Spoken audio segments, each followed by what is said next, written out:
Hello friends, Heidi here from Rain Country. God is good all the time, and I'm here for part 3 on my purse prepping or EDC or whatever you want to call this series. I haven't really decided on a set name yet. So mostly I started off just wanting to show a few of the items that I carry in my purse on a regular basis, and I figured I'd expand on this and talk about more of the items, plus moving up to some of the bigger bags that I carry. So in my various things I have going on. So let me focus right now for just a few minutes on the bags themselves. I know I covered this a little bit in the other videos, but I want to talk about this again. So I start off with, I have the smallest bag. Now this is going to have the very essentials. It's going to have my wallet, my checkbook, and you know, it has a knife. I keep a knife in the side here. It's going to have a lighter and a flashlight and a few other things that I like to make sure I always have on me. So this is the first one. So this is the very essentials right here. And then this purse is the one I made myself, and I carry this actually all the time. Once in a while, though I always have this purse with me, I may jump out of the rig and just grab this only, just depending on what I'm doing. And so these are the main bags I carry. Now, one of the things I wanted to point out about these bags is I always make sure I have some kind of rings attached to them. I actually bought these little D rings right here, and we had some of this strapping on hand already, and I sewed these on here so I can have these. And the purpose for that is so that I can hook my keys to that. That keeps my keys more handy and easy to get to instead of getting lost inside my purse. And then especially in a smaller bag like this, I've got, you know, a decent sized set of keys here. I really don't want to put them inside this bag here. And then when I'm carrying my purse, when I make these bags, I always make sure I use at least one belt loop somewhere on the bag towards the top that I can hook the keys to like that. So they're handy, they're easy to get to, and hard to lose.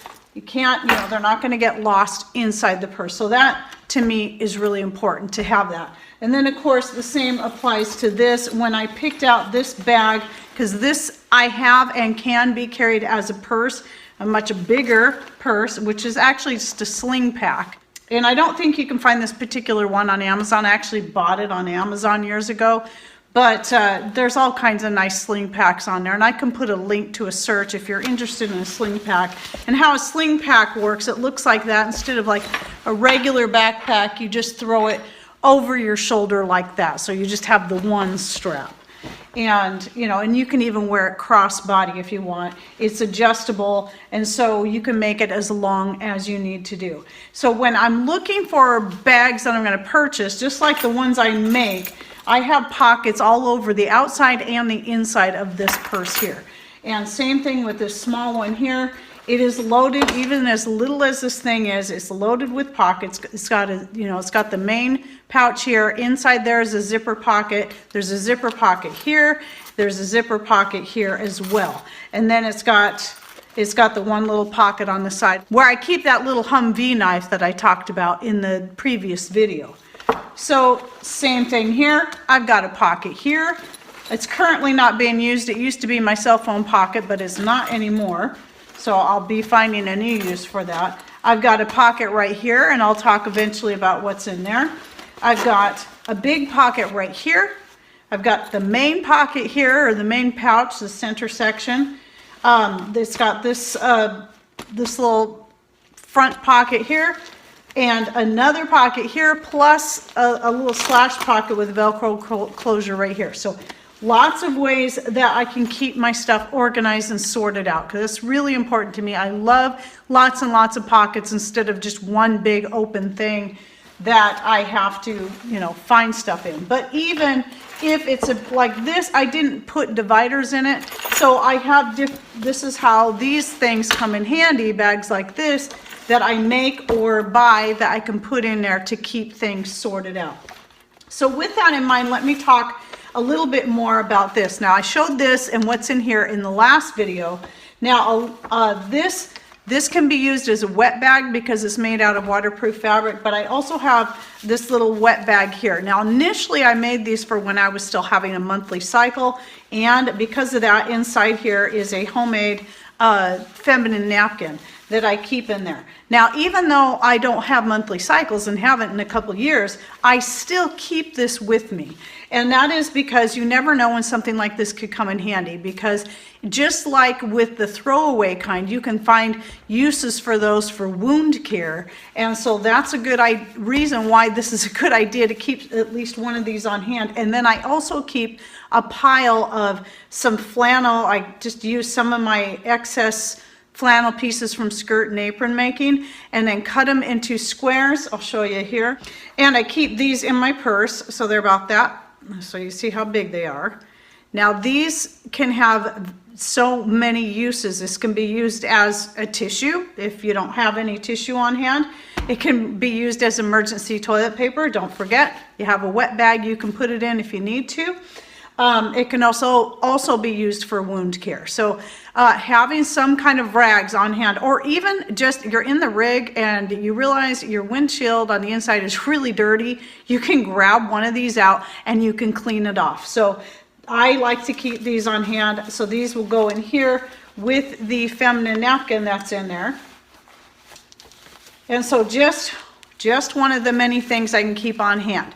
And so even if you're like me, you don't have monthly cycles anymore, that feminine napkin, whether it be a disposable kind or the cloth reusable kind like I used in my last years of having cycles, this can have many uses, and I still recommend keeping at least one in your purse. And then I usually put this also inside this bag here, so I don't have so many different bags floating around. And if you're interested in the other items I carry in this, be sure to check out my other video on that. Now, here's the thing.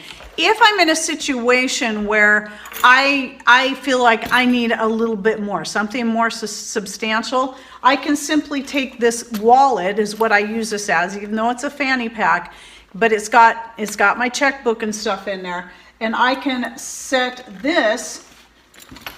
There's enough room in here that this can go in here. It just depends on what's going on. And then I can take this bag right here and the goodies that are in here, and I can also stick this either in this main pouch because there's still plenty of room, or I can stick it in this pouch right here. So let's move on to what's in this pouch right here in this section. And this is all I'm going to talk about today. I'll go over the other pockets in later videos. So here is the stuff that's going to be definitely more for emergencies. And so what I have in here is it's a poncho, and we each have two of these apiece, Patrick and I. So we carry one of these in our bug out bag. I think he carries two in his bug out bag, where I carry one in here and one in the other, in the actual bug out bag there. So ponchos are great. You rip stop. It folds up nice and small. You can usually find these for about $20. We bought these at our local store in the sporting goods department, but you can also find them on Amazon. So I'll link to some to these down below if you're interested, because the great thing about a poncho is a hooded poncho, but these kind are made so that you can snap them together with other ones and even make a tent out of them if need be. Have an emergency blanket. I keep a can of sardines, and you can tell the box is a little bit beat up because it's been in there for a little while. And I also keep a package of my homemade food ration bars. So I have a couple of different recipes out there. I have one for the chocolate, and my favorite one though is the ginger one. And I will link to the chocolate one right up here and in the description box down below. They're really easy to make, and they're also really easy to tailor to suit you and your needs. Like I said, the ginger one is my favorite, but the chocolate is also a good option. I don't know which one's in there. I don't remember. I think it's the newer one. I think it's the chocolate because I was trying to change things out.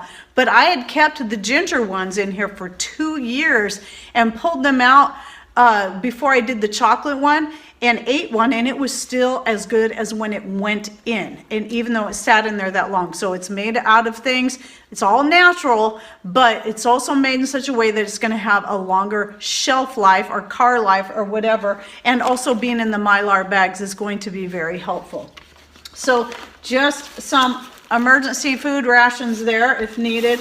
This is more like, let's say you're on the road and it's maybe you're in the city and you're in gridlock for a long time and you're hungry, you've got food. Or maybe you get broke down alongside the road, you've got food, you've got something to eat. Of course, keeping water on hand is also very important, but I'll get to that in another video. So these are just a few of the reasons why I keep this in here. Obviously, a can of sardines and a couple of ration bars aren't going to last very long, but in a real pinch, this could get a person through a couple, 2-3 days, because those food ration bars are full of calories. I make them so they have a lot of calories in them, so that you have plenty to work off if needed.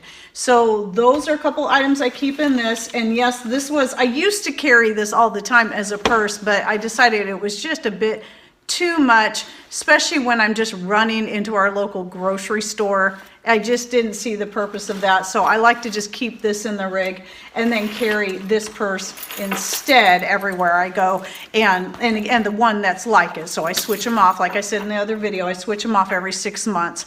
And these hold up really well. They've lasted me for a long time. Eventually, yes, I plan to do a video on how to make these. I just can't promise when that'll be. I need to just set aside some time where I can plan to make one to put up on the store or something like that. And so then while I'm doing that, I can shoot a video on how I make it. I usually just kind of make it up as I go, really, but I do have a basic pattern that I go by. I just don't have anything written out. So anyway, I'll try to get to that if you're interested in making one, or even if you're interested in buying one eventually. I have sold a couple in the store before. So eventually I hope to get back into making them for the store. It's just the skirts and the aprons and soap and skin cream tend to the things that keep me more busy on the store. Okay, so there's part 3 of this series, and I will move on to talk about more of the items in this bag in the next video. So I hope you're enjoying this series, and don't forget to put down below the things that you like to carry in your EDC or everyday carry, whether it be on your person or in your purse, or maybe even in a bigger bag like I have here. Okay, thanks for watching. Take care and God bless.